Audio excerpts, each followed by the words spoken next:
Hello friends, मैं नीता भास्कर आप सभी लोगों का अपने यूट्यूब चैनल पर स्वागत करती हूँ। और हिस्ट्री में हम 20 क्वेश्चन कंप्लीट करेंगे। छठी शताब्दी ईस्वी पूर्व राजनीतिक दशा, महाजनपद के क्वेश्चन और यूनानी आक्रमण के बीच में क्वेश्चन सम्मिलित हैं और 20 क्वेश्चन हैं। और आशा करती हूँ वीडियो आपको पसंद आएगी, और पसंद आए तो प्लीज लाइक शेयर कमेंट करिए, और चैनल पर अगर नए हैं तो जरूर सब्सक्राइब कर लें, जिससे नई वीडियो की नोटिफिकेशन आपको मिलती रहे। ठीक है, तो चलिए शुरू करते हैं और फर्स्ट क्वेश्चन पे चलते हैं। और इससे पहले कि अगर आपने वीडियो नहीं देखी तो जरूर प्ले लिस्ट में जाएं, आपको हिस्ट्री की वीडियो मिल जाएंगी, एनसीईआरटी की भी और क्वेश्चन आंसर की भी, उसे भी जरूर देख लें। चलिए फर्स्ट क्वेश्चन है, अजात शत्रु ने पूर्वी भारत पर मगध पर आधिपत्य स्थापित करने के लिए निम्नलिखित में से किस गणराज्य के साथ 16 वर्षों तक युद्ध किया? पावा और कुशीनगर के मल, या मिथिला के विदय, या वैशाली के लिच्छवी के साथ, या रामग्राम के कोलिय। ठीक है, और राइट ऑप्शन हो जाएगा ऑप्शन सी, वैशाली की लिच्छवी। देखिए, अपने पिता बिंबिसार की हत्या की थी इसने। ठीक है, बिंबिसार की हत्या की थी अजात शत्रु ने, और 492 से 460 ईस्वी पूर्व मगध का ये शासक बना। ठीक है, और गद्दी पर बैठने के बाद उसने अपनी साम्राज्य, जो इसकी नीति थी उसका उसने प्रसार प्रचार किया, और काशी, वज्जीसंग व मल्ल राज्यों को विजित कर लिया। किसको किसको? काशी को, ठीक है, वज्जीसंग को और मल्ल। ठीक है, तो इन राज्यों को इसने विजित किया, और फिर जो है अपने साम्राज्य में इसने मगध में मिला लिया। और इसमें वैशाली के जो लिच्छवी थे, ठीक है, उसके साथ उसे काफी लंबा संघर्ष करना पड़ा। और लिच्छवी उस समय अत्यधिक शक्तिशाली थे, और चेटक लिच्छवी गणराज्य का प्रधान था। ठीक है, चेटक जो था लिच्छवी, वो गणराज्य का प्रधान था, और उसने लिच्छवियों, मल्लों, काशी, नरेश और कौशल, 18 गणराज्यों को मिलाकर अजातशत्रु के विरुद्ध एक सम्मिलित मोर्चा तैयार किया था। और भगवती सूत्र में अजातशत्रु को इन सबका विजेता कहा गया है। किसमें? भगवती सूत्र, जो जैन ग्रंथ ग्रंथ है। ठीक है, इसमें विजेता कहा गया, और उन पर विजय प्राप्त करने के लिए अजातशत्रु ने सर्वप्रथम अपनी राजधानी राजगृह में सुदृढ़ दुर्ग का इसने निर्माण करवाया था। और उसके पश्चात मंत्री वस्कार को भेजकर वज्जीसंग में इसने फूट डलवाया, और लिच्छवियों के विरुद्ध युद्ध में ही उसने प्रथम बार रथ, मूसल तथा महाशिला कंटक नामक नए हथियारों का प्रयोग किया। ठीक है, कौन कौन से हथियार थे? रथ, मूसल और महाशिला कंटक। ठीक है, ये नए हथियार का उसने प्रयोग किया। ठीक है, और लिच्छवी बुरी तरह से फिर पराजित हुए, और 16 वर्षों तक एक लंबे युद्ध के पश्चात उसका भूभाग मगध साम्राज्य में मिला लिया गया था। तो काफी लंबा संघर्ष करना पड़ा। सेकंड क्वेश्चन है, सूची फर्स्ट और सेकंड को सुमेल करना है। प्राचीन राज्य है और राजधानी है अंग, चंपा, वत्स, कौशाम्बी, मध्य से विराटनगर, सूरसेन, मथुरा, और हम मिलान करेंगे। तो राइट ऑप्शन क्या हो जाएगा? ए अंग चंपा हो जाएगा, वत्स कौशाम्बी हो जाएगा, मध्य से विराटनगर हो जाएगा, और सूरसेन मथुरा हो जाएगा। राइट ऑप्शन यहाँ पे ए हो जाएगा। ठीक है, थर्ड क्वेश्चन है, निम्न में से कौन सा एक युग्म सही सुमेलित है? ठीक है, चंद्र प्रतोप, वत्स का राजा, महासेन, दर्शक अजातशत्रु का उत्तराधिकारी, अजातशत्रु आजीविकों के अनुयायी, और प्रसेनजीत वजीशंक के राजा। राइट ऑप्शन हो जाएगा ऑप्शन बी, दर्शक अजातशत्रु का उत्तराधिकारी। मगध में हर्यक वंश का संस्थापक बिंबिसार था। ठीक है, और किस वंश का था? हर्यक वंश का। ठीक है, हर्यक वंश का था, और बिंबिसार के पास, जैसा कि अजातशत्रु ने उसकी हत्या की, और उसके बाद शासक हुआ, फिर उसके बाद उदयन शासक हुआ। ठीक है, और बौद्ध ग्रंथों में उदयन के 3 पुत्रों अनिरुद्ध, मुंडक और नागदशक, 3 पुत्र थे उदयन के। कौन कौन से? अनिरुद्ध, ठीक है, और दूसरा था मुंडक, और तीसरा था नागदशक। ठीक है, ये 3 पुत्र थे इसके, उदयन के। और पुराणों में जैन ग्रंथ परिशिष्ट वर्मन में नागदशक को दर्शक कहा गया है। ठीक है, किसको दर्शक कहा गया है? नाग दशक को। ठीक है, और अतः जो है दर्शक को अजातशत्रु का उत्तराधिकारी माना जा सकता है। तो राइट ऑप्शन ऑप्शन बी हो जाएगा।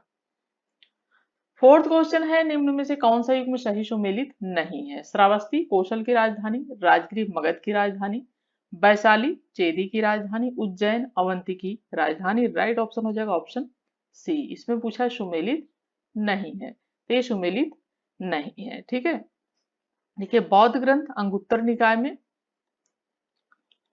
अंगुत्तर निकाय जिसमें 16 महाजनपदों की जानकारी मिलती है, और इसमें चेदी महाजनपद आधुनिक बुंदेलखंड जो क्षेत्र है, जो चेदी है वो आधुनिक जो बुंदेलखंड, ठीक है, बुंदेलखंड, तो आधुनिक जो बुंदेलखंड का क्षेत्र है स्थित था, और इसकी राजधानी शक्तिमती या सोत्थीमती थी चेदी की। ठीक है, सोत्थीमती। और कौशल की राजधानी श्रावस्ती थी। ठीक है, कौशल की श्रावस्ती थी, मगध की राजगिरी थी।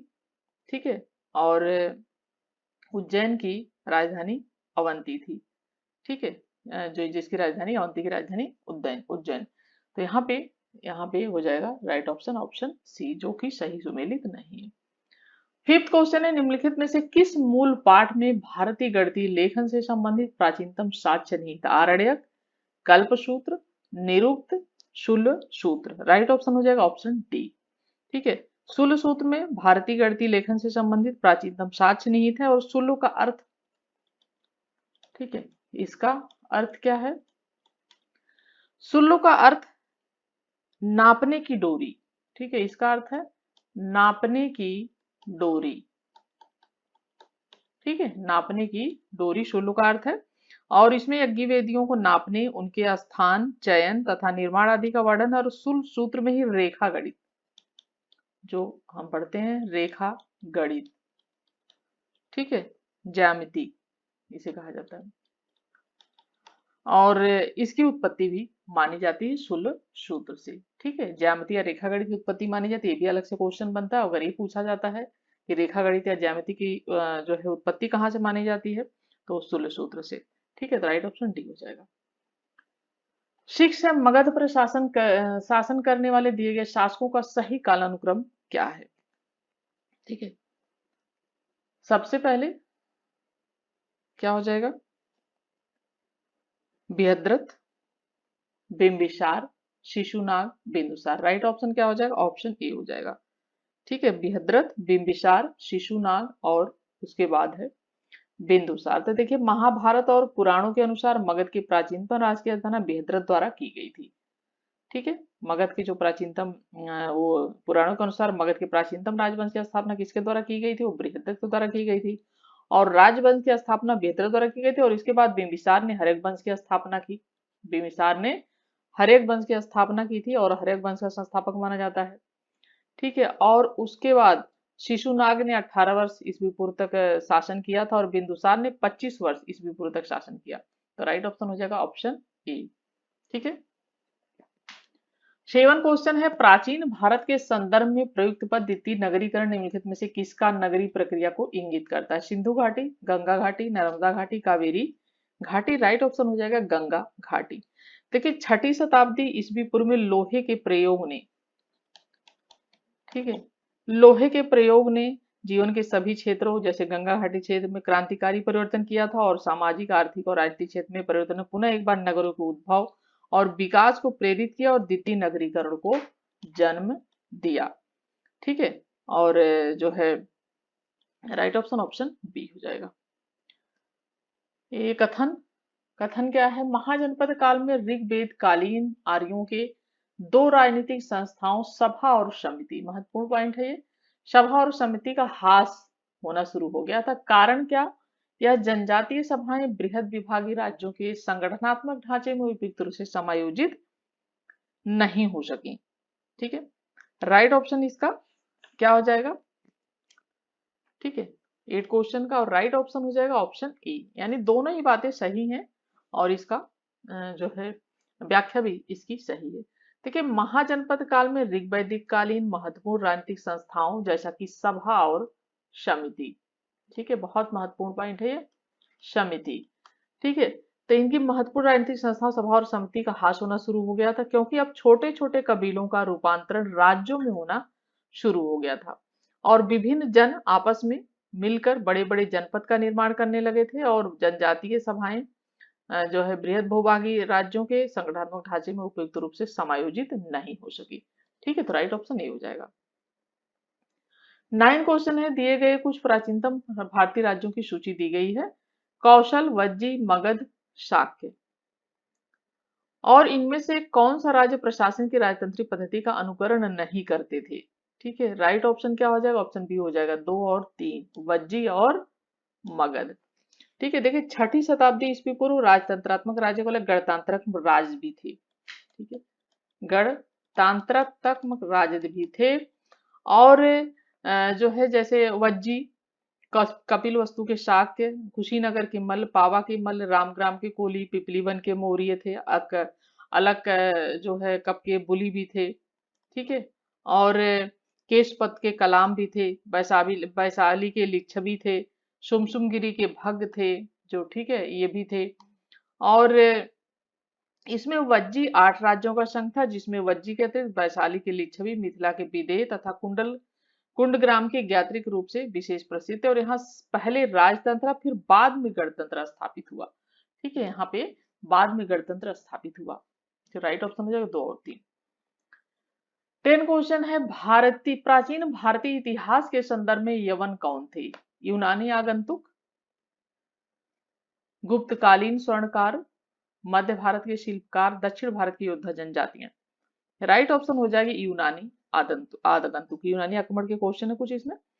और देखिए यवन वह यूनानी थे जो स्वर्ण के बदले काली मिर्च, ठीक है, काली मिर्च खरीदने और देशवासियों को मदिरा और दासियों की आपूर्ति करने के लिए भारत आए थे।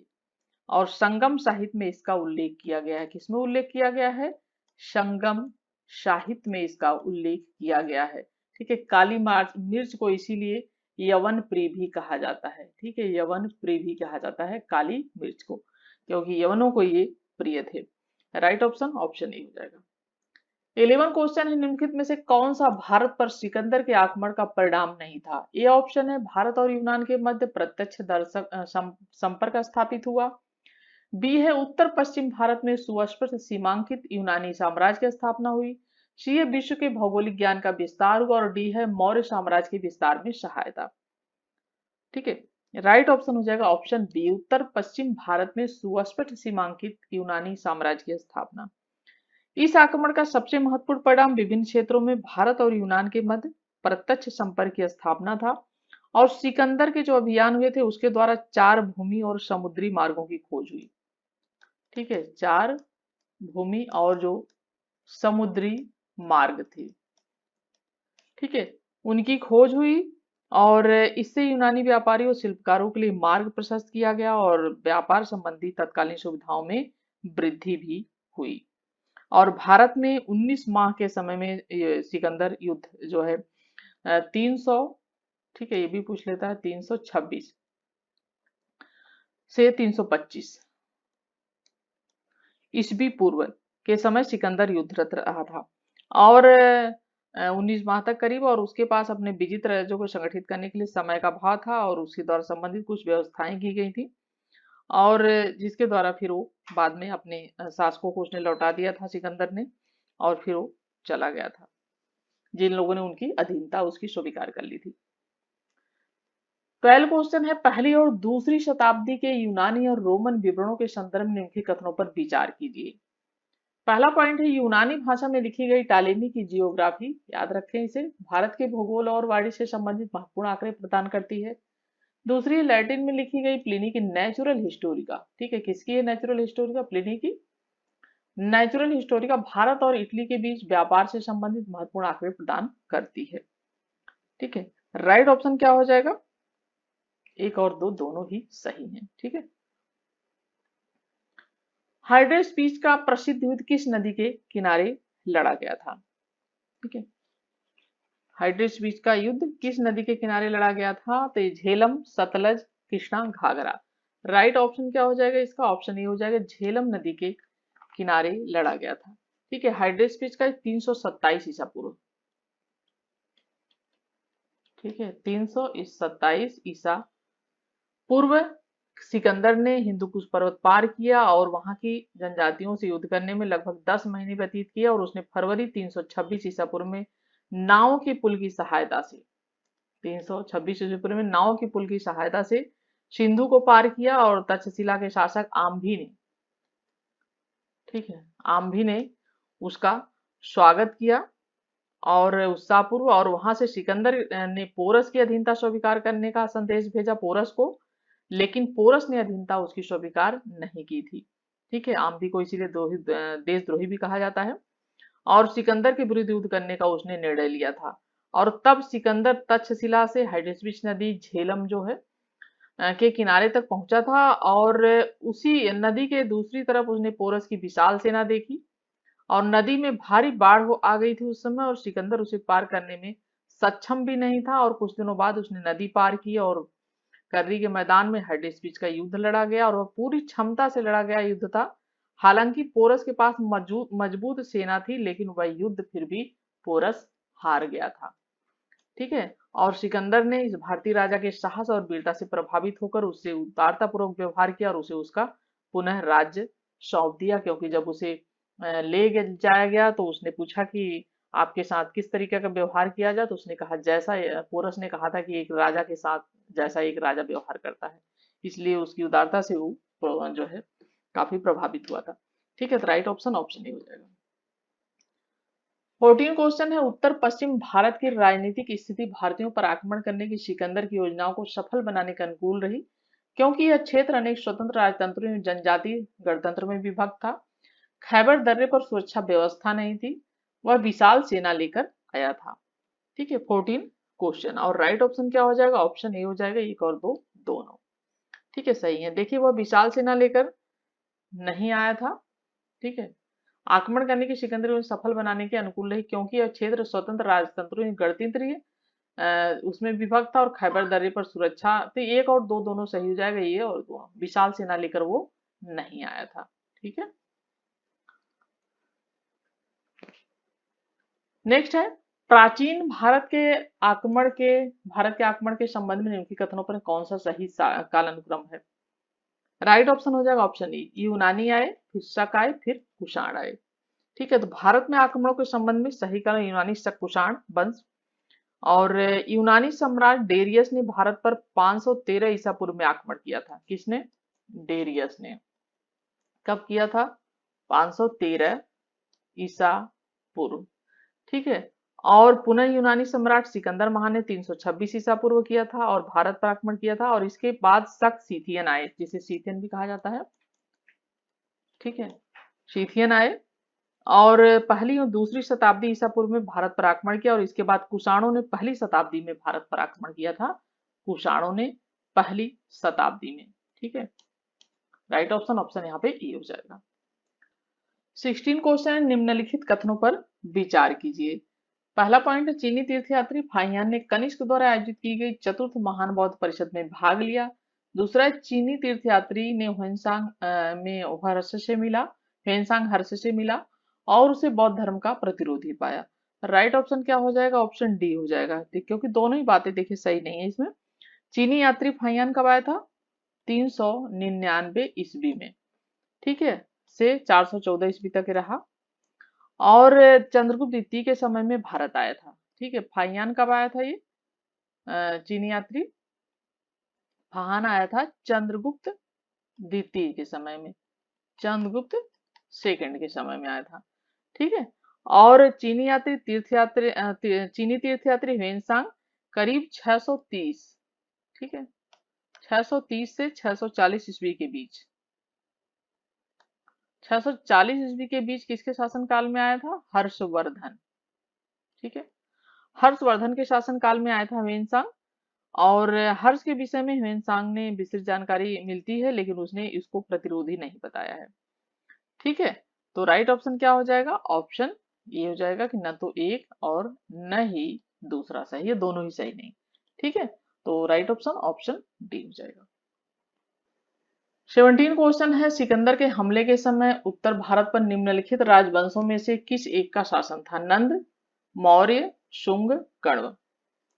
और राइट ऑप्शन क्या हो जाएगा? ऑप्शन ए हो जाएगा नंद। ठीक है, तो नंद वंश का अंतिम शासक घनानंद था। और सिकंदर के हमले समय मगध का शासन था, और यूनानी स्रोतों में इसका नाम जो है एग्रीमीज या जेंट्रीमीज मिलता है। ठीक है, 18 क्वेश्चन है, निम्नलिखित में से कौन सिकंदर के साथ भारत नहीं आया था? नियार्कस, अनुसिट्रिकस, डायमेकस या अरिस्टोक्यूलस। राइट ऑप्शन हो जाएगा ऑप्शन सी, डायमेकस नहीं आया था। ठीक है, देखिए डायमेकस सिकंदर के साथ भारत नहीं आया था, सीरिया के शासक ने।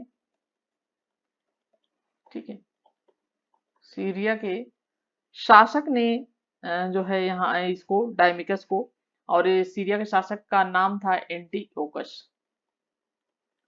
ठीक है, तो इसने डायमेकस को अपना राजदूत बनाकर मौर्य शासक बिंदुसार की सभा में भेजा था। किसकी सभा में भेजा था? बिंदुसार की। ये क्वेश्चन बहुत पूछा जाता है, ठीक है, हर एग्जाम में। तो राइट ऑप्शन यहाँ पे डायमेकस हो जाएगा। ठीक है, 19 क्वेश्चन है, अशोक के शिलालेखों के संबंध में निम्नलिखित कथनों पर विचार कीजिए। उन्हें केवल पाली तथा संस्कृत में लिखा जाता था। उनका संबंध अशोक के धम्म से है तथा इनसे उसके उत्तराधिकारियों को निर्देश भी प्राप्त होते थे। 13वें शिलालेख में उसके द्वारा दिए गए कलिंग युद्ध का वर्णन है। उपयुक्त कथनों में से कौन से सही हैं? एक और दो, दो और तीन, तीन या दो, एक दो तीन।